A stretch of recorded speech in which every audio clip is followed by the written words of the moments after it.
में 50-50 का रेशियो दोनों पार्टी के बीच में चला है। नमस्कार, आप देख रहे हैं DTV भारत और मैं हूं आपके साथ शर्मिला चौहान।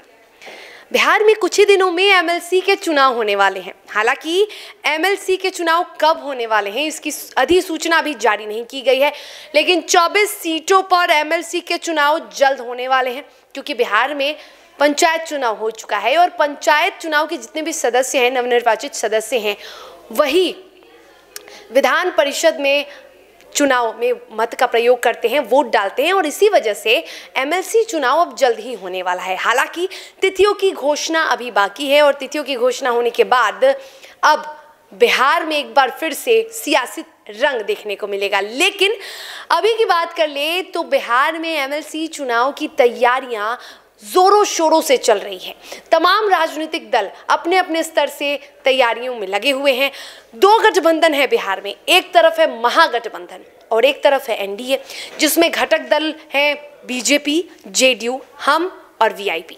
और ऐसे में अगर महागठबंधन की बात कर ले, जिसमें नेता प्रतिपक्ष तेजस्वी यादव का राजद भी घटक दल में है, बात करें दोनों गठबंधन की तो दोनों गठबंधन में अभी सीटों को लेकर खींचतान की स्थिति बनी हुई है।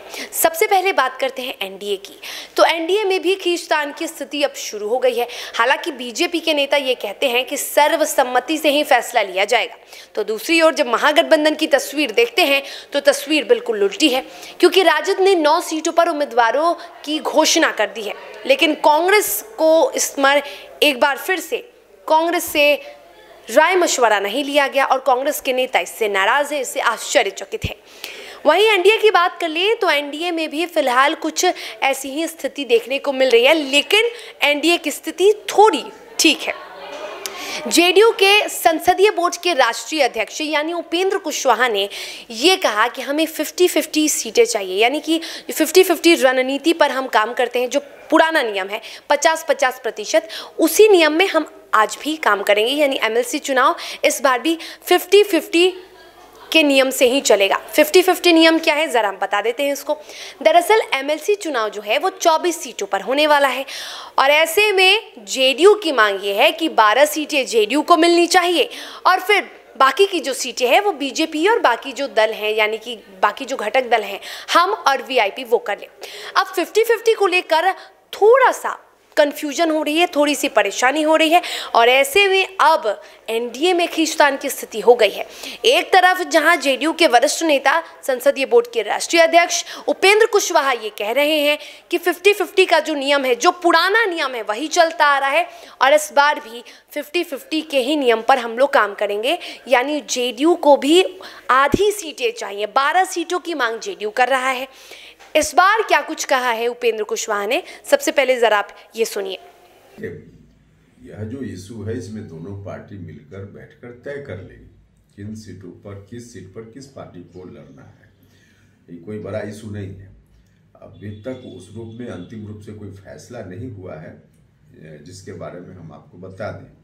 हम मोटे तौर पे जो पुराना चल रहा है अब तक, उसके बारे में हमने बार बार कहा है कि इस चुनाव के पहले विधानसभा का चुनाव हुआ, उसके पहले लोकसभा का चुनाव हुआ। RJD JDU फिर से जब एक बार साथ में आया, तब से लोकसभा और विधानसभा दोनों चुनाव में 50-50 का रेशियो दोनों पार्टी के बीच में चला है। तो पुराना डिसीजन यही है। आज इस चुनाव को लेकर के अंतिम रूप से जब बात होगी, तय होगा, फिर हम बता पाएंगे। लेकिन इस चुनाव में भी तो 50% आप लोग हकदार हैं ना। हम तो बता रहे हैं कि पुराना निर्णय कहीं भी तब तक इम्प्लीमेंट रहता है, लागू रहता है, जब तक नया कोई निर्णय न हो। तो नया निर्णय तो अभी कोई हुआ नहीं है, तो स्वाभाविक रूप से पुराना निर्णय तो यही है कि दोनों पार्टी के बीच में 50-50 का डिवीजन सीटों के मामला को लेकर के है। तो BJP का 3 नुकसान हो जाएगा। अब किसका नुकसान और फायदे की बात हम नहीं बता रहे, हम बता रहे हैं कि वैसी कोई स्थिति कुछ भी करना होगा तो फिर दोनों पार्टी बैठकर तय करेगी। इसमें कोई नुकसान फायदा का मामला तो है नहीं। तो सुना आपने उपेंद्र कुशवाहा ने क्या कुछ कहा। बैठक में हम लोग फैसला भी लेंगे, यदि कोई नए नियम में बदलाव होता है, यानी पुराने नियम में कोई बदलाव होता है, यदि कोई नया नियम लागू होता है तो उस पर भी चर्चा होगी। लेकिन फिलहाल पुराना नियम ही चल रहा है। और पुराने नियम के हिसाब से जब जेडीयू राजद के साथ गठबंधन में था तो जेडीयू को आधी सीटें मिलती थी और राजद को आधी सीटें मिलती थी। और उसी नियम के अनुसार अगर अभी की बात कर ले तो बीजेपी को आधी सीटें मिलेगी, जेडीयू को आधी सीटें मिलेगी। हम और वीआईपी की बात कर ले तो उन्हें भी 1-2 सीटें मिलेंगी, लेकिन ये फैसला बीजेपी का होगा। फिलहाल जेडीयू 12 सीटों की मांग कर रही है और अब देखना ये होगा कि एमएलसी चुनाव को लेकर जो खींचतान की स्थिति बिहार में बनी हुई है दोनों गठबंधनों में, वो स्थिति कैसे सुधरेगी। क्या आपसी बैठक कर, क्या आपसी सामंजस्य स्थापित कर वो स्थिति सुधर सकेगी, या फिर बिहार की राजनीति गलियारे में कोई नया बदलाव हम देखेंगे। क्योंकि महागठबंधन की बात कर ले तो महागठबंधन में फिलहाल ऑल इज वेल नहीं है। बिहार विधानसभा उपचुनाव में भी हमने देखा था कि कांग्रेस ने खुद को महागठबंधन से अलग कर लिया था और आज भी यही स्थिति है। जैसे ही तेजस्वी यादव ने 9 सीटों पर उम्मीदवार उतारने का ऐलान कर दिया, उम्मीदवारों के नाम की घोषणा कर दी, उसके बाद कांग्रेस फिर से नाराज हो गया और कांग्रेस ने एक बार फिर से नेता प्रतिपक्ष तेजस्वी यादव पर अकेले फैसला लेने का आरोप लगाया है।